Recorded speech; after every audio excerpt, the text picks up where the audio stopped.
Today on CityCast Boise, loving a city deeply means you're allowed to dislike some things about it. So we're back with a Mother's Day edition of our Hater's Guide to Boise, this time with our pal Graham McBride. He tells us where he would take his beloved mother-in-law, Linda, even though those places are definitely not his vibe.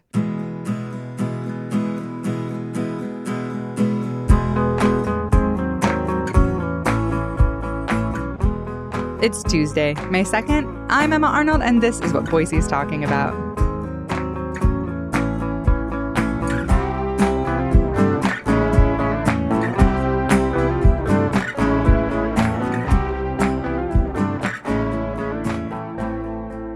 Hi, Graham. Welcome back.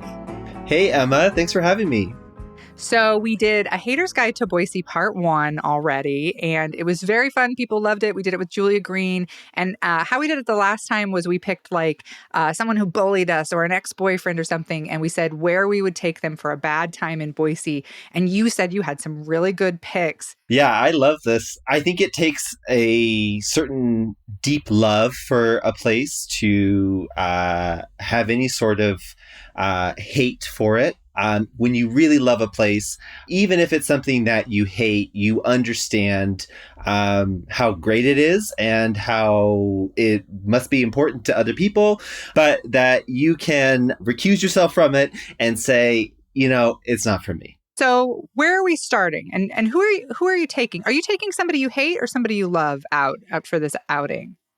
So my partner's mom, who I've had the fortunate experience of traveling quite a bit with, and we get along great, and I love her.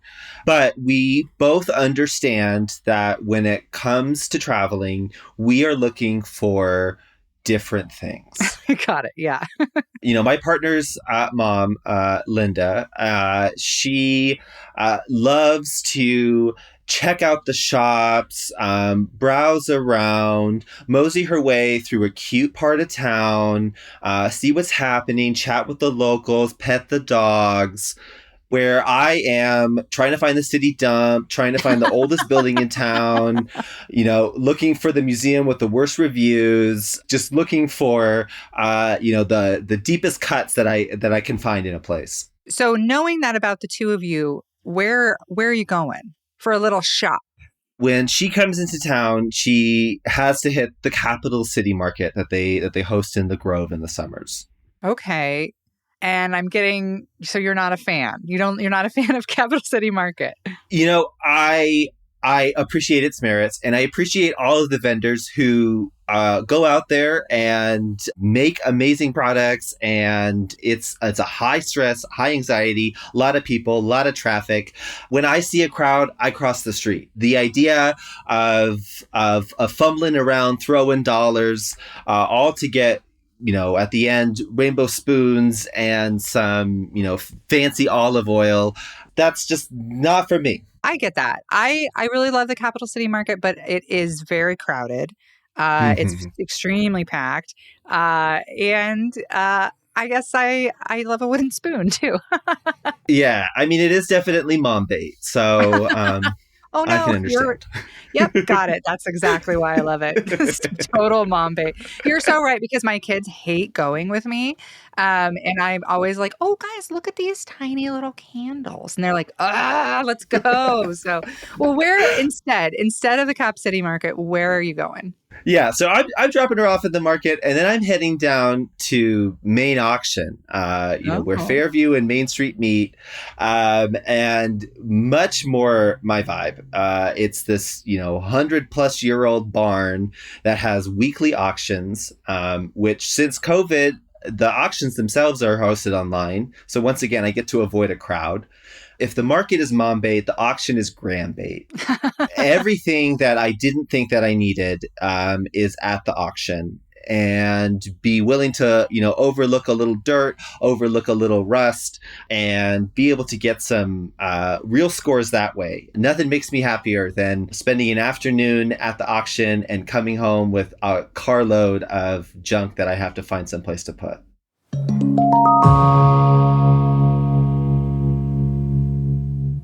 So after your shop, after you guys do that, where are you going to lunch? For sure. So, prior to coming to Boise, and she was doing her research, and of course, Idaho being a potato state, she found the mecca of French fries in downtown Boise, and that would be Boise Fry Co. Okay. So she drops me a text and says, "Hey, do you want to meet at Boise Fry?" And of course, I am the worst Idahoan. I don't even like French fries. I don't What? understand why. I know. I see the appreciation. I see them on every single menu, from the greasiest spoon diners to, the highest end places in town. Everybody's doing French fries. But I just don't understand it. They're salty and they're fatty and they're fine, but I cannot imagine making that the focus of my meal. So you're not a fry person. So I suppose like something with Boise Fry where they have this gimmick, burgers on the side. Is that for you? You're not into that at all? No, I mean, it's like, I appreciate the chutzpah, the willingness to put a side menu and make that your focus. But for me, it is just too gimmicky. At the end of the day, it's a place that sells French fries. It also sells hamburgers. If I'm looking for hamburgers and French fries, honestly, I'm going to make my way down Bogus Basin, and I'm going to go to Hawkins Packout. Ooh, Very okay. nostalgic place for me. Yeah. I really like Boise Fry Co. I partly because I am a sauce girl. If you have a bunch of different Mm-hmm. sauces, that is so my jam. And I love that they have like all these different sauces to dip your fries in. I think that they should push more that they're a sauce place Yes, than a fry place. Because fries, yeah, they have good fries, but you can get fries anywhere. But they have a bunch of amazing, amazing sauces there. they do. And honestly, I really have to give props to them. They make all those sauces in-house. Mm-hmm. That is an impressive feat. I could see myself slipping into a sauce based restaurant that was secretly serving me French fries. So what do you get at Hawkins Packout? Like, what's your favorite? If you like the burgers are great there. But what else do you get? My favorite are their breakfast burritos. They have a breakfast burrito that has sausage and gravy, but like biscuits and gravy in it. Hmm. I love biscuits and gravy. One of the hardest parts is you really can't eat biscuits and gravy and drive. Like it takes too many hands. So if you could take biscuits and gravy and put them in a tube, wrap it in a tortilla, and sell it to me, I'm all on board. So I'm gonna meet Linda down at Boise Fry Co. But on my way, I'm gonna have grabbed one of those Hawkins breakfast burritos and scarfed it down. I haven't tried their breakfast burrito, so I am definitely going to be trying that very, very soon. So, okay, you guys, you've shopped and you've gotten some food in your belly. Now, where are you taking her? Even though you're not so crazy about it. A must-see stop on any Boise tour is going to be Freak Alley, which you might be able to tell by the tone of my voice is not the most inspiring place for me as an individual. I appreciate the artists who are putting their work forward, and really where I see the divergence is that every time I walk down there, it is the location of every cool teen's portrait shoot. I'm always seeing a person with a camera squatting down. It's definitely a very Instagrammable place, and so I understand the attraction, but once again, I see a crowd, I cross the street. Yeah, it has gotten pretty packed down there. Like the last time I was down there, there were so many like influencers. And also like for as long as I can remember before they cleaned it up down there, that was Gum Alley. Remember that? How gross that was? Oh, That's where everybody yeah. stuck their gum. And so for me, it always still kind of feels like Gum Alley, like they cleaned it up. It looks nicer. I get it, but it's Yeah. still Gum Alley to me. All right. Well, so you rushed Linda through Freak Alley. We let her get her picture, but we're like, let's actually go somewhere Graham wants to go. Where do you take her instead? I'm taking her over to CW Moore Park. Definitely one of the more forgotten parks in town, but honestly, maybe my favorite. And it's over on the corner of 5th and Grove Street. The Water Wheel Park. Am I The right? Water Wheel Park. Yes, you're correct. Yes, Yeah, I yes. love that park. I love that park. It's got beautiful magnolia trees, which make it lovely and pink in the spring. The water wheel, as you commented, that's the only exposed part of the canal which fed the trees, which gave Grove Street its name, and it functions as an architectural cemetery of Boise's past. It's made up of bits and pieces from different buildings that were salvaged during the urban renewal process of the 1960s and 1970s, and has a lot of wonderful reminders of Boise's history. Maybe not quite as Instagrammable, but worth a time walking down memory lane of Boise's past. It's funny, I've been going to that park since I was a kid, and I guess I never really put together that you're right. It's this beautiful little architectural cemetery. I mean, I saw this stuff and was like, oh yeah, these are old blocks and stuff, but it is really actually a very like fascinating little historical spot in Boise. Also, great place to take a date. I'm a bit of a one-trick pony when it comes to dating, apparently, because I would always just get, for like a first date, get a coffee at Flying M, walk over, sit at the Water Wheel Park, which I now know is C.W. Moore Park. So it's a good little spot for your mother-in-law or to take a date. What about something touristy? Like, would you take her to do something kind of touristy or no? Oh yeah, I mean it's there. I think one of the ones that comes up frequently is going to be the old pen, the old Idaho State Penitentiary, which is once again one of these must see places if you are in town. For me, it is doom and gloom town. It is way No. too depressing for me. I get that. Yeah, I totally get that actually.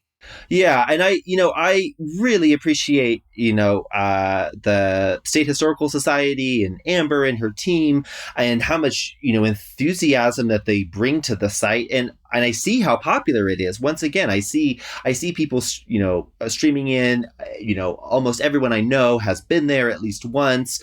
I appreciate that because, of course, I appreciate history in all of its forms. But for me, it just bums me out. Yeah, that is super fair because I think we've even talked on the program before about how, I went to it as a child myself for field trips, have gone for concerts, have gone for, different arts things there, and have gone to chaperoned my own children's field trips there. And and actually, when I was looking for somewhere to film my special, someone had suggested, oh, you should use the women's, they're using the women's prison for Mm-hmm. like events and stuff. And I was like, I just don't think I want to do my comedy special at a prison. I think maybe as beautiful as I think that spot is and amazing as they've done so many things with it, it is at the end of the day a prison. And a few times when I have been out there for events, I've felt like I've had semi-mixed feelings on this space. And I guess I'm glad that it's gotten switched over to being a spot of joy and community and things. But it does sometimes feel a little odd to be at like, an event there and be like, oh yeah, this is a terrible place, actually. this this was a horrible place. Yeah, it's definitely the skeletons are in the closet are remarkably visible. So you don't take Linda to go visit the hanging room at the old pen. Where do you take her instead?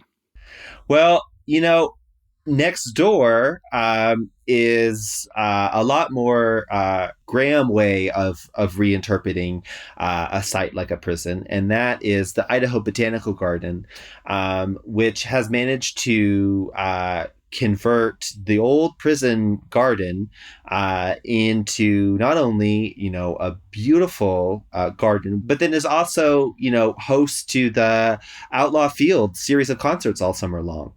Yeah, I really do love the Idaho Botanical Garden. I've actually taught beekeeping classes out there, and I've done bug days a bunch of time. The children's event that they do is super fun, and I've taught stuff there. And really, you're right, like a really beautiful reuse of that space. And the concerts that's like one of my favorite Boise things to do is to go to a concert out at the Outlaw Field. It's really like I don't know, you're right, like a really good way to sort of reappropriate that space. Absolutely, yeah. Well, sounds like Linda's going to have quite the day. She's going to be run all over town, but she'll be full of fries and get to see some history. Well, thank you, Graham, so much for popping in for our Haters Guide, and come back anytime. We love talking to you. Hey, thanks so much. Yeah, it was great being here.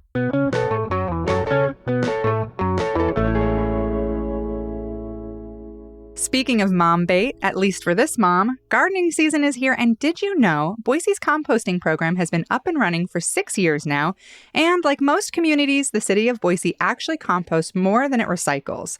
According to their website, the Curb It Compost program diverts about a third of the waste from Boise homes from going into the landfill.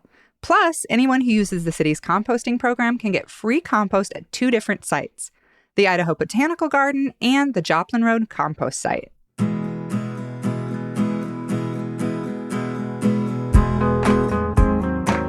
That's all for today here on CityCast Boise. If you enjoyed the show, why not tell a friend? Leave us a review and subscribe to our Hey Boise newsletter. We'll be back tomorrow morning with more local stories from around the city. Bye.